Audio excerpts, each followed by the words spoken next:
Les deux déflagrations ont été d'une telle intensité que des secousses ont même été ressenties à Chypre, à plus de 200 km de Beyrouth. Dans la capitale libanaise, les dégâts sont considérables. Ce mercredi a été décrété jour de deuil national par le Premier ministre Hassan Diab. Regardez ces images commentées par Axel Simon. Après une première explosion,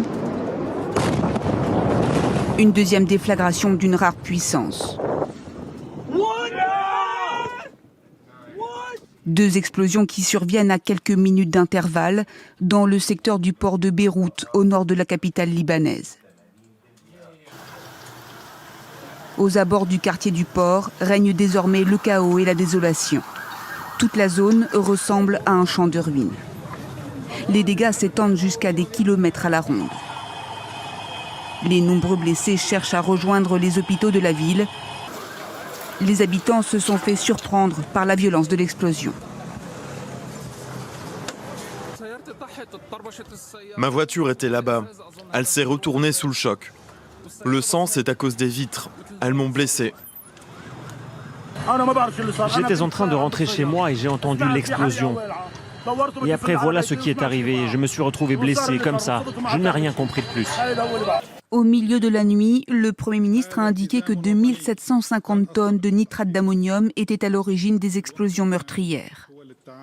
لأنه من غير المقبول أن تكون شحنة من نترات الأمونيوم تقدر ب 2750 طنا موجودة منذ 6 سنوات في مستودع من دون اتخاذ إجراءات وقائية. Ce conseil, qui réunit notamment le président, le Premier ministre et la ministre de la Défense, recommande au gouvernement de décréter l'état d'urgence. Il a aussi déclaré le port et ses environs zone dévastée. Tous les équipements portuaires sont endommagés et le resteront sur le long terme. Le ministre de l'économie a déclaré que tous les greniers du port de Beyrouth et leurs réserves étaient devenus inutilisables. D'après la force intérimaire des Nations Unies au Liban, un navire de l'ONU aurait été touché par les explosions. Plusieurs casques bleus seraient grièvement blessés. Et ces deux explosions extrêmement violentes touchent un pays déjà meurtri par la crise économique et financière qu'il traverse. Une crise sans précédent pour le Liban, qui a demandé mardi l'aide internationale après cette catastrophe. Des moyens humains et techniques sont déjà en cours d'acheminement vers le pays. Regardez. Quelques heures à peine après les explosions meurtrières qui ont semé la dévastation aux abords du port de Beyrouth, le Premier ministre libanais prend la parole. Ce qui s'est déroulé là-bas ne restera pas sans conséquences. Les responsables de cette catastrophe vont le payer très cher. Je le jure devant Dieu pour les martyrs et les blessés. Pour l'instant, le temps est celui de la gestion de cette catastrophe. Avant cela, les autorités avaient précisé que les explosions pouvaient être dues à des matières explosives confisquées depuis des années, entreposées dans l'un des bâtiments du port, sans en dire davantage pour le moment, préférant attendre la fin de l'enquête qui a été ouverte pour déterminer les origines de l'incident.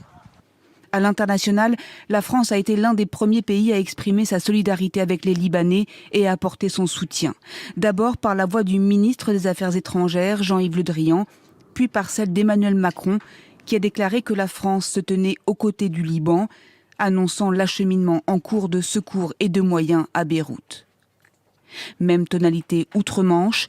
Dans un tweet, Boris Johnson a présenté ses condoléances et proposé l'aide du Royaume-Uni de toutes les manières possibles, tout comme les États-Unis, qui se sont dit prêts, par la voix de la porte-parole de la Maison-Blanche, à proposer toute aide nécessaire. Plusieurs pays du Moyen-Orient ont aussi exprimé leur soutien au Liban. C'est le cas de l'Iran, par la voix de son ministre des Affaires étrangères. Il a déclaré que son pays était tout à fait disponible pour fournir de l'assistance par tous les moyens nécessaires. Israël a aussi réagi, précisant n'avoir rien à voir avec l'incident, avant de proposer une aide humanitaire à son voisin, avec lequel il est techniquement en état de guerre.